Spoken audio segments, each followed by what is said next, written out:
welcome to my review of the Canon SL2 and the Elgato Camlink. I want to start the review by saying that I am not sponsored in any way for this review.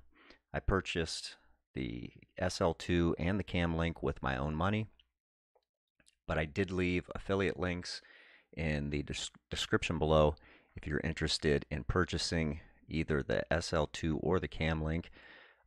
It would help support the channel. To start the review, the version of the Camlink that I'm using now, you can only get in a 4K version. You can still use it for 1080p, but they upgraded it and they phased out the one I have. So if you want to purchase the Camlink from Amazon, the link that I left, it's $129. And the Canon SL2, which you can buy in a couple different assortment. As far as the one that I bought, it came with a backpack, a tripod, some other stuff. If you buy just the stripped down, just the camera and the kit lens, like I left on the link, you can find it between $550 and $599 when the camera goes on sale. So let's jump into this thing. I want to start with saying that the Canon SL2 is basically the entry level of a series of cameras. There's the SL2, the T7i, and the Canon 80D. All of them use the same Digic 7 processor. The basic differences are somewhat of the build quality. The SL2 only has 9 points of autofocus, which the others have 45, and that sounds like a big deal, but I'm going to show you here in a few minutes where it's probably not as big a deal as what you think, because you can take amazing pictures with this. When I bought the camera, my intention was only to use it for video, and I sort of went down this journey of learning to take pictures and started using it for both. And to give you an idea of the type of pictures that it takes, I shot these pictures in RAW, and after you shoot it in RAW with the software that comes with the camera, you can add a color correction, and it's not really a color correction, it just sort of changes it a little bit. The one that I used on the first two pictures is called Vivid, and the last two pictures are from a trip to Austin, Texas, and there is nothing but the actual picture shot in what they call neutral. The video quality is absolutely amazing for 1080p. I can't see why you would venture away from this camera if you're just starting off. One, if you shoot 4K, don't get me wrong, 4K is nice, but you have to have a computer that can edit it. So as you move your camera up, then you have to move your video editing capability up. So I would say stay with 1080p for now because of the surrounding cost. But here's basically you can shoot 60 frames, 30 frames, or 24 frames in 1080p. Check it out. This is the Canon SL2 at 60 frames per second in 1080p. And this is the Canon SL2 at 30 frames per second. And this is the Canon SL2 at 24 frames per second. Now myself personally, I tend to like to shoot in the 60 frame per second. I like that crispier type video. The file size obviously is bigger, but as you can see, the camera itself, the autofocus on it is, I haven't tried one yet that's better as far as that goes. And as far as adding any type of correction after the video is taken, you pretty much put it in and you splice it where you need it to go, and it's done. There isn't a lot of messing around with the video side of it at all. So very happy with the video and the picture quality of the Canon SL2. Like I said, for a beginner, it's a 24.2 megapixel camera. Let's bring up the specs.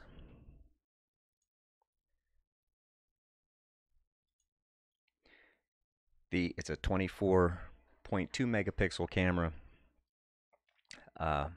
Like I said, the Digic 7 processor. It does have a field of view crop factor of 1.6. So basically, if you're shooting like at 55 millimeters, you're actually at like 78-ish. Because it's cropped, it's actually, you're getting somewhat of a zoom effect from the crop sensor. It says that the viewfinder on this only does 30 frames per second, but when I use the viewfinder on it, it is very crisp, and you would be hard pressed to say that it's not 60 frames per second on the viewfinder. And the last thing I'm going to say about the camera is this thing goes like this. Oops, wrong way. And then like this. So as you're filming yourself, you can monitor with this. And a lot of cameras don't offer that flip screen. Again, for the price point, you're going to be hard pressed to beat this. A lot of people, I believe it's the Panasonic G7 shoots 4K, but the autofocus and the color on it, from the little bit of experience I have with it, it's not even on the same page of music. So moving on to the Camlink, and the reason that I use the Camlink, let's see if that's going to be right side up.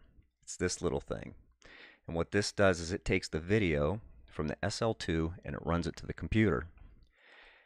And for all intensive purposes, the Camlink that Elgato sells is fantastic. I haven't had any issue with connecting the DSLR for video to the computer, having it recognize that the drivers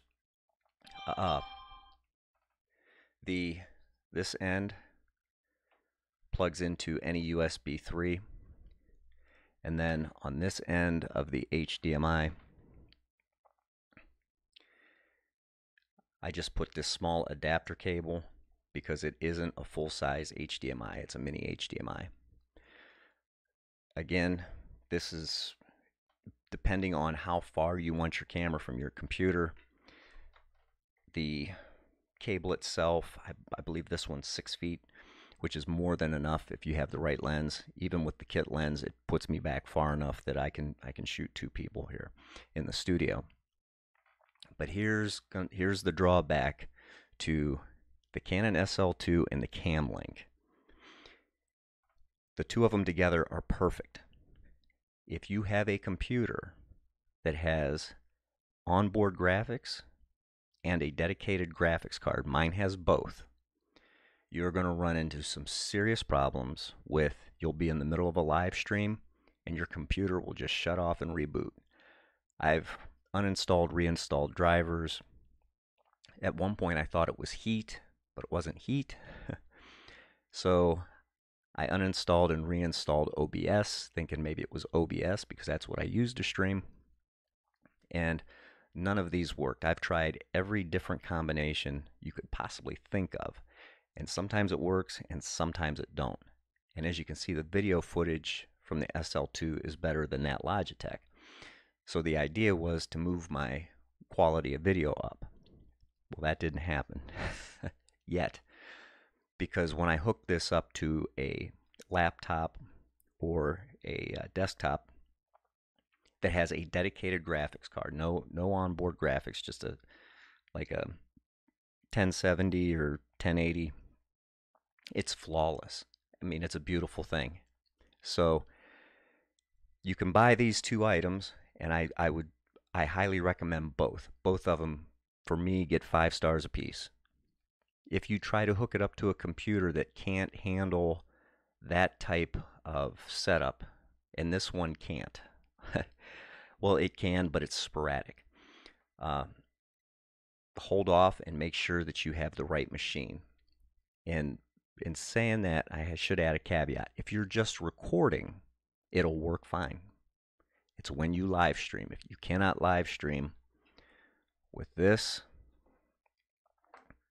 hooked up to this reliably, if there's a way to do it, I haven't found it. And I've contacted the manufacturer of both, the people that in the forums for OBS and NVIDIA, and everything that I've tried has failed.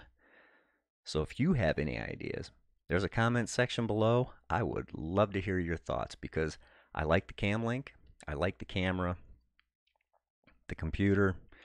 I could do without, but it's all I have for now. So that's my review of the Canon SL2 and the Elgato Camlink. Again, both of them highly recommended. The quality of each, you couldn't ask for more for that price. And that's all I have. Again, leave something in the comments below. If you like these videos, hit the thumbs up. If you don't like them, hit the thumbs down. Let me know why. I would love to hear your thoughts. And if you really like them, hit the subscribe button along with the bell because there will be more tech reviews. And until next time, stay sharp, keep a tight shot, group, and rock on.